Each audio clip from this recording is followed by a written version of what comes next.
Well, there's a lot going on around the world. People slowly but surely getting an opportunity to listen to this message. But of all those people around the world, today is your turn.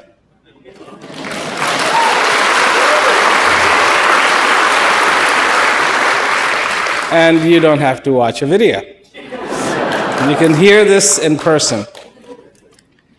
And what's the difference? Believe me, most of everything I say gets edited.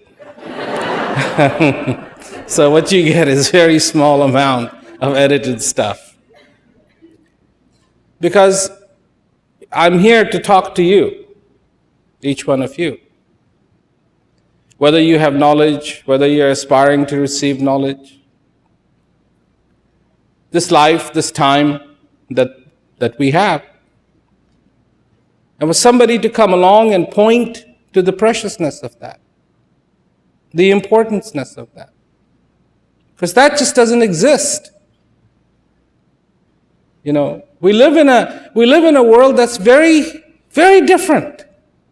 And to give you an example today, I wanted to know what is going on with the hurricanes. So I turned on the TV and I put on the Weather Channel. And as I'm listening to all this stuff that they're talking, the whole conversation was about the hurricanes. And I'm on my iPhone, SMSing, looking at my messages. And it was really funny. At just one point, I just started laughing. Because here they were talking about of how many people could get hurt from this hurricane and how many millions of dollars of damage has been done before and how this could be one of the ones that's really going to, do a lot of damage possibly. And it doesn't really matter how far away you live from Texas coast. They have already shut down the refineries, so the price of gas is going to go up. And, and I'm just SMSing and listening to all this stuff. And all of a sudden they say, "And are you overweight? Would you like to lose 5 to 10 pounds? Then this medicine is for you." And I'm like, wait a minute. Half of the United States was going to get in trouble, and all of a sudden we're talking about 5 to 10 pounds overweight? Because that's the world we live in. That's the world we live in.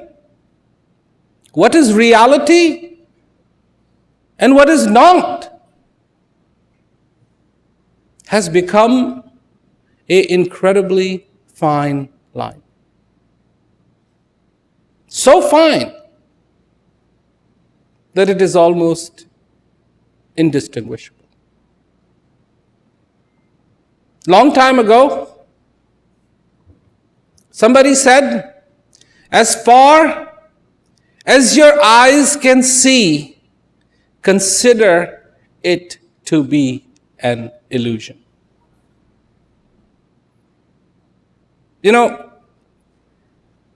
We,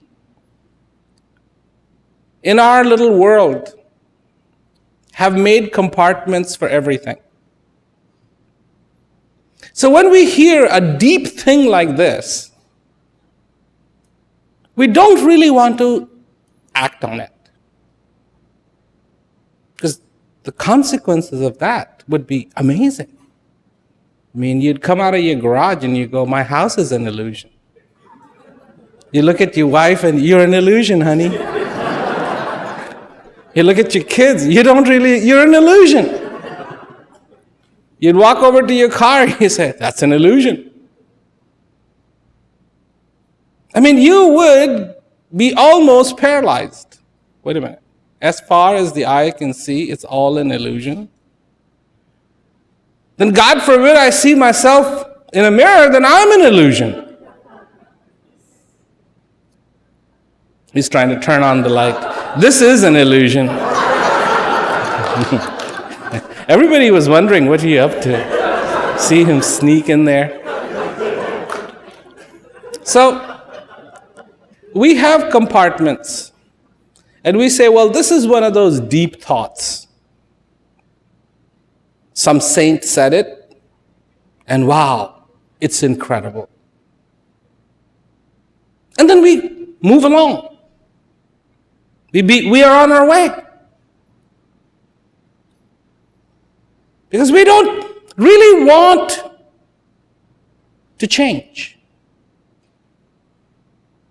And if it means to say, oh, I love changes, and not have to change, then we say that too. I love changes. And people do that. They actually make declarations, I love changes. And so that nobody causes me to change.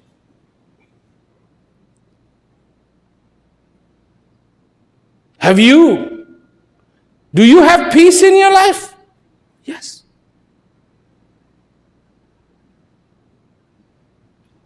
Really? Oh, yes. I read the scriptures, I go jogging every day, I do yoga. I have peace. And everything is taken and turned around. Taken and turned around. Taken and turned around.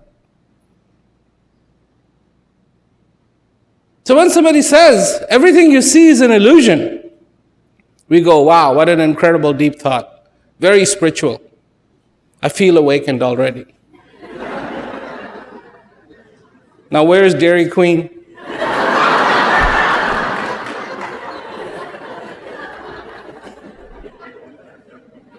And that's it.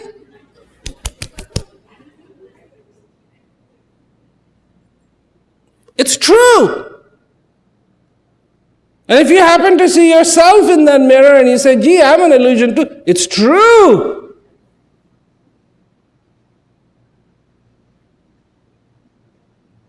Let me give you an analogy. I was mentioning this in San Jose. In my house, there's a place where there's a picture of me when I was a little baby. I could stand, but I was quite young. And you can't miss this picture. I mean, every time you go somewhere, there it is. So one day, I saw that picture, looked at it, and I said, where is he now?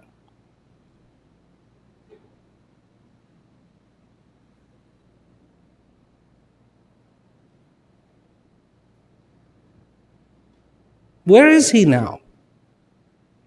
What happened to him?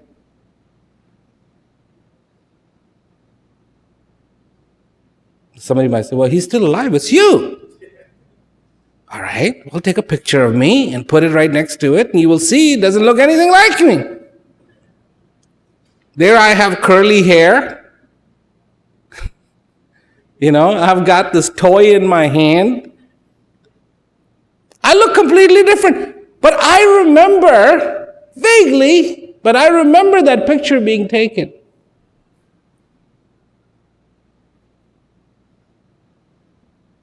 So where did he go?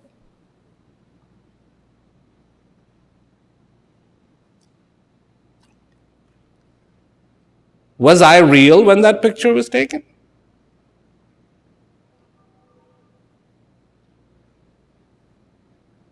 Then where did he go?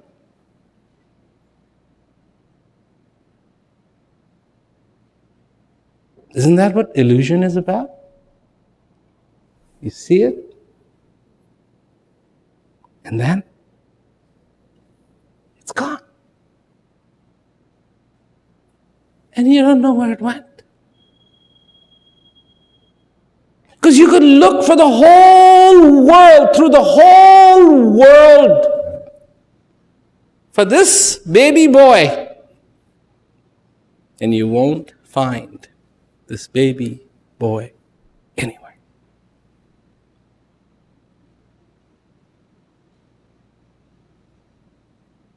And when somebody says that this world, as far as you can see, is an illusion, and we don't believe it, is because we don't think it's an illusion. We think this is the reality.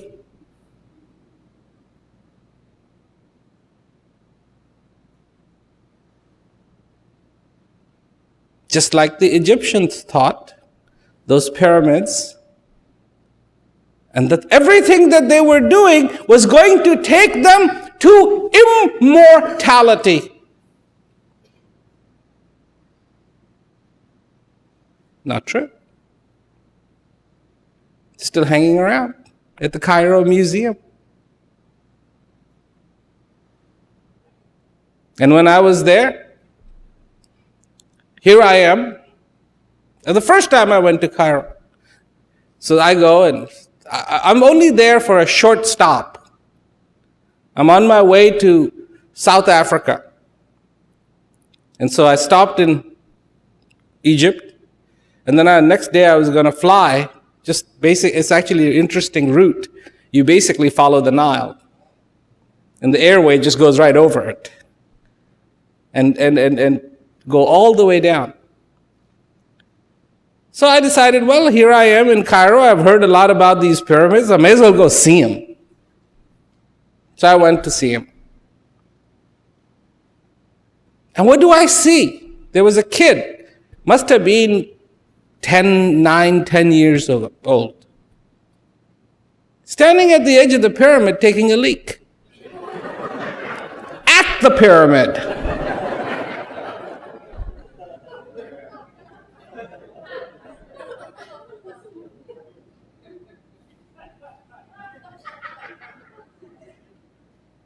The king, once upon a time, that's where the king was going to be laid to rest, so that he could connect with his immortality, so that he could ascend to heaven. How beautifully decorated they must have been. Today, this kid couldn't find a better place. I mean, and it's surrounded by desert. I mean, in the desert, you just kind of go a little ways and do your business. He found the pyramid. And he wasn't a tourist. He was a local.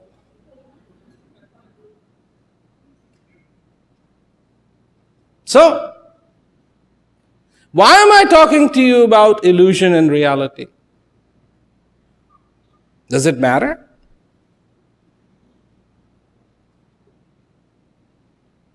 Does it matter? Does it matter that this is an illusion? Does it matter that it is a reality?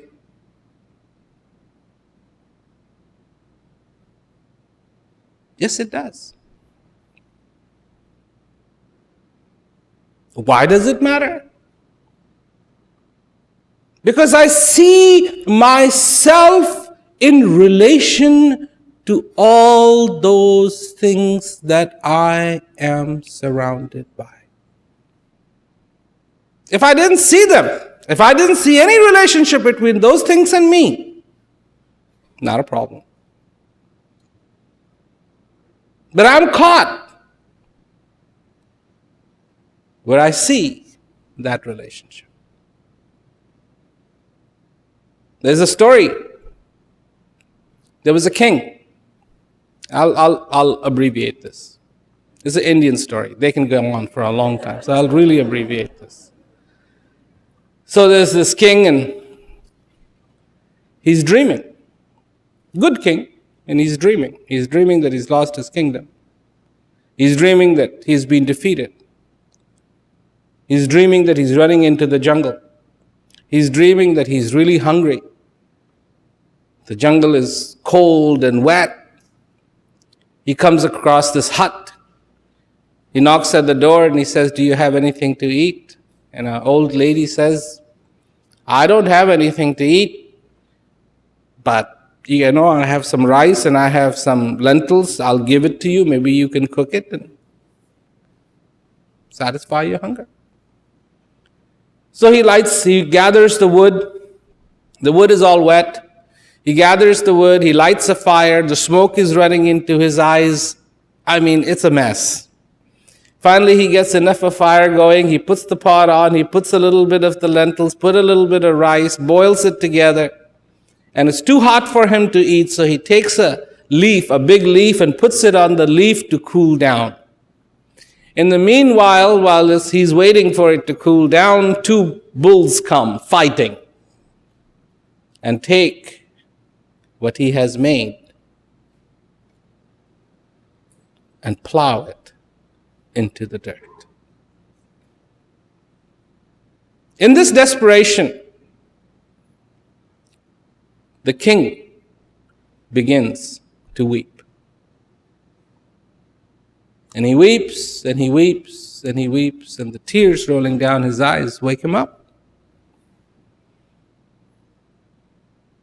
You know, when the dreams sometimes get too intense, you wake up. So he wakes up, he looks. There are the guards. His bed, beautiful bedroom. And he thinks to himself, what is real? What I just was feeling, is that real? Or now that I'm lying here, is this real? So he gets up in the morning, goes to his court, and he makes a declaration. Whoever can answer my question, I'll give him half my kingdom. People come, oh, the king, I'm sure dream readers must have come, oh, that dream means this, don't worry about it, this, Here, king, here's a book, dream interpretations, whatever. Nobody can satisfy him. Then this young master comes and he says, are you ready to listen to me? I'm really abbreviating. It's hyper compressed. You're getting an MP3 of this big AIFF movie story thing. So, he says, if you're ready to listen to me, then listen, king.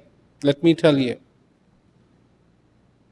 What you saw in your dream was not real because that was a dream. But when you thought you woke up and what you saw was also a dream. Both are dreams.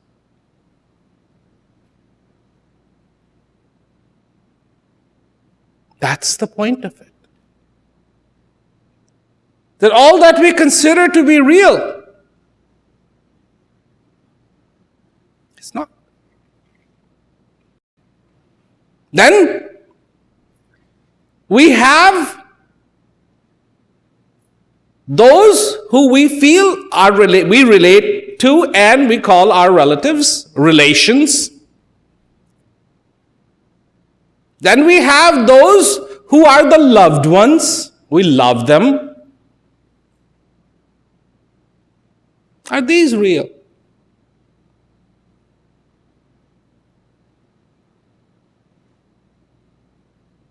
Are these real?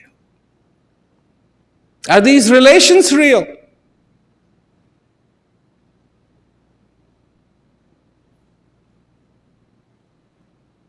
There's a time when all these relations come to an end.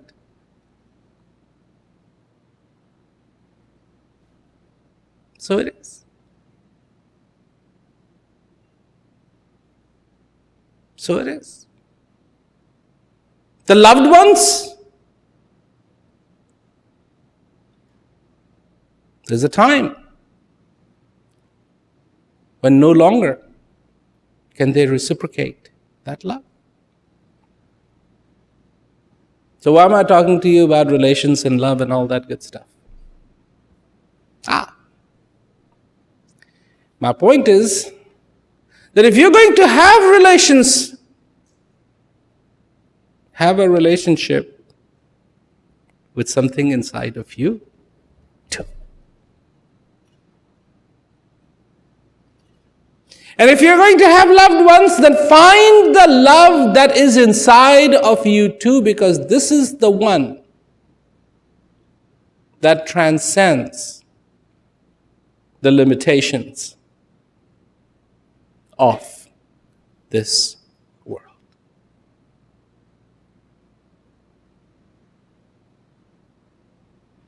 I hope you understand what I'm trying to say.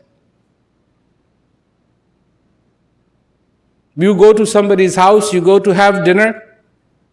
When you come away from that house, what do you carry? Well, you still got food in your guts. But what do you carry? That memory. That enjoyment that you had. Learn how to truly enjoy, because when you know how to enjoy, you take that with you. In a heart that is full. Wherever you go, whatever you do, whatever situation you go through, you carry a joy with you.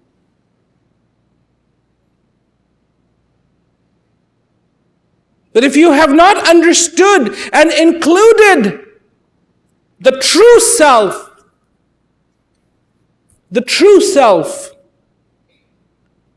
in this life of yours, then yes, you live in a world of illusion. Because you somehow think that this all will be there forever. But it won't.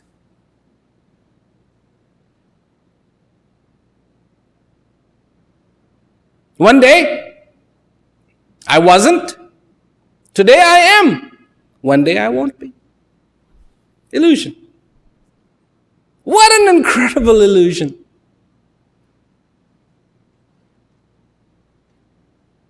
And these are just, all those pictures of little me are just stop frames in the big illusion.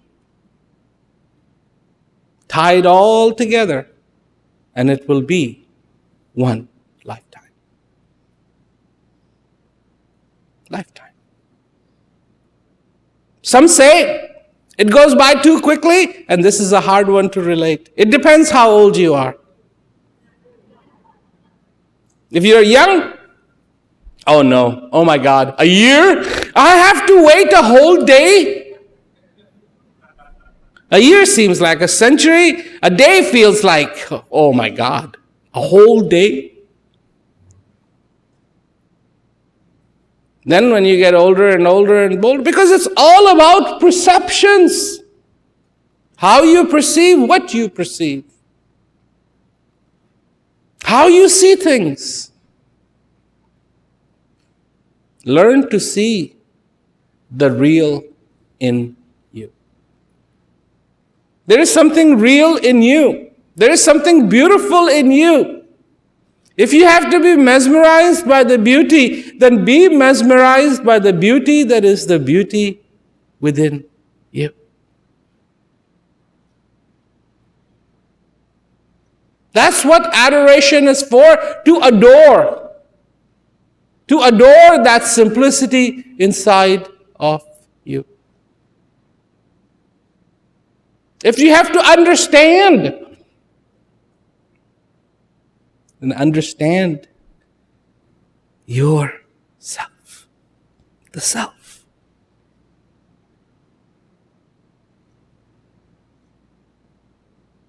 If you have to love,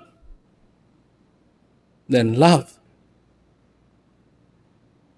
this beautiful breath that comes into you. Oh, by the way, this is all not for nothing. There is a reward. There is a reward. If you do this, you will be given a gift. And you know what the gift is? Peace. No ordinary gift. Peace.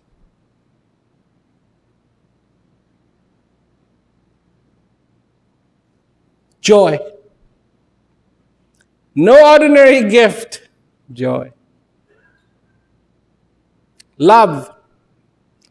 No ordinary gift. This love. Clarity. No ordinary gift. This clarity. Gratitude. No ordinary gift. This gratitude. Contentment. No ordinary gift. This contentment.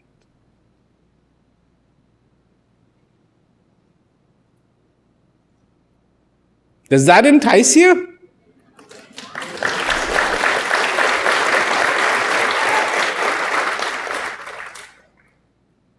The flower has a mission for the bee. Right? Can't talk to the bee.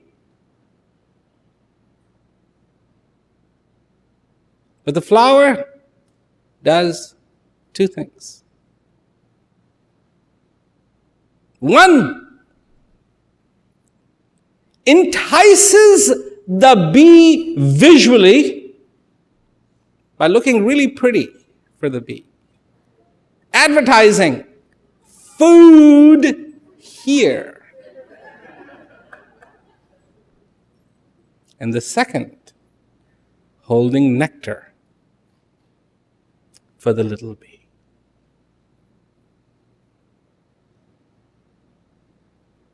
The bee is drunk in the sweetness of the nectar.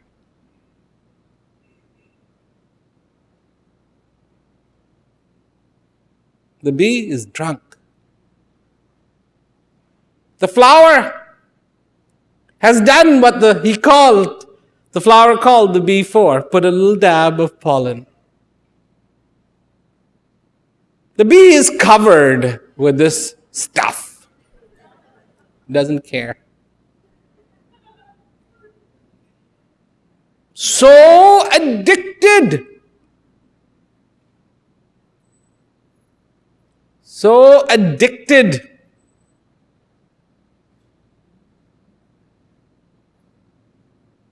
And a desire for more. All this tiny little bee needs. And this it has. And this it exploits to the fullest. No hesitation. We hesitate. With all the wisdom that we have, we use our wisdom to hesitate. Should I? And we have learned something, but we don't use that learning. For all the wrong things, we never hesitate.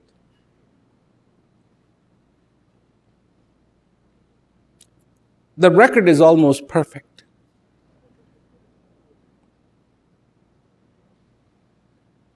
Wrong reasons, wrong things that will hurt us, would we hesitate? Nah. Right things? Let me think about this. We got a sharp knife in our hands. We're cutting. Oops, I cut myself. And it's one of those embarrassing things when you cut yourself cutting food. Because you did it. It was your doing. It wasn't the knife just said, Is he looking? Is he paying attention? Because if he isn't, I'm going to jump and just chop the finger off.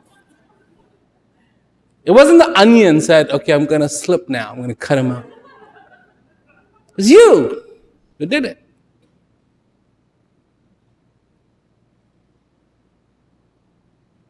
Sit there. Boom. Ow. Cut myself. Sometimes it's nasty.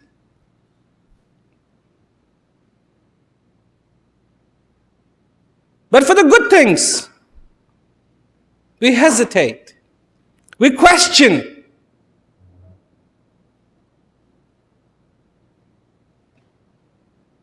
So many people have received the gift of knowledge. And one of the things that is asked of them is to practice.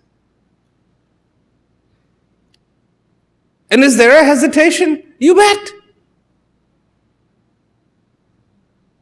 For good things, we hesitate. For bad things, never. And so, what does it take to open this heart to the real? So in my life too, I can be blessed with the gifts of gratitude, of clarity. I like clarity. I love clarity.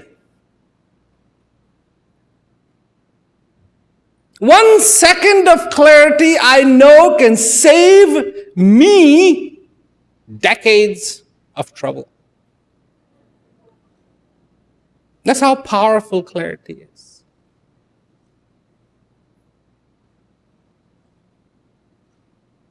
That's how beautiful clarity is.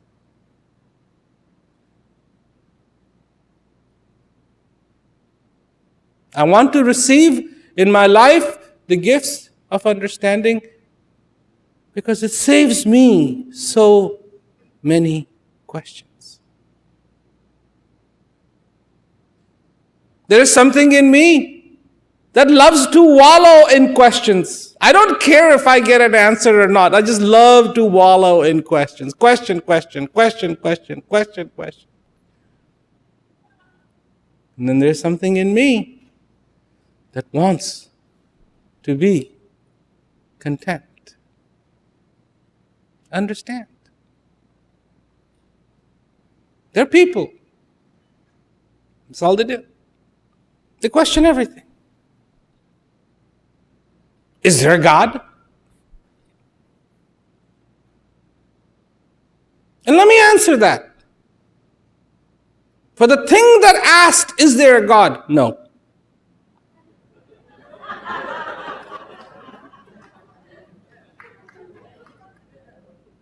Because the thing that asks, is there a God,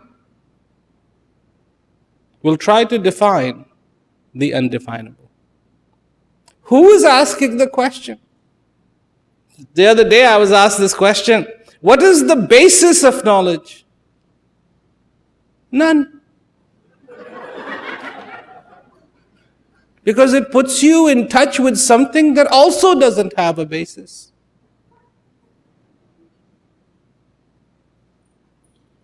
What would be the basis of the energy that is omnipotent, omniscient, omnipresent? That doesn't come and go. I ask you, how can something that is omnipresent come and go? Is it possible? Come to where? Can only come if it wasn't there. If it was already there, how can it come there? And go where? Somewhere where it's not? Because if it can go somewhere where it's not, then it's not omnipresent. Will this ever understand it? No. And that's why every one of you has this.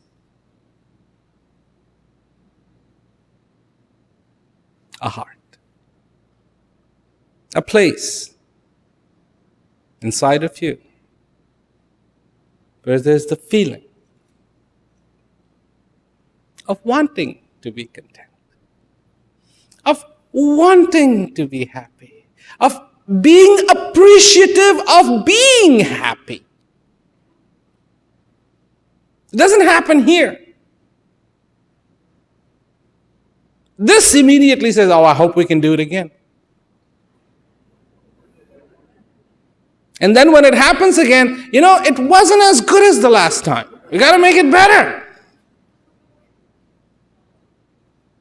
Because the purpose of this is to find defects. It finds defects in everything. It is the very thing that entices you to say, oh, you need this dress, you need this suit, you need this tie. And then once you get it home, it's okay. That's why your closets are so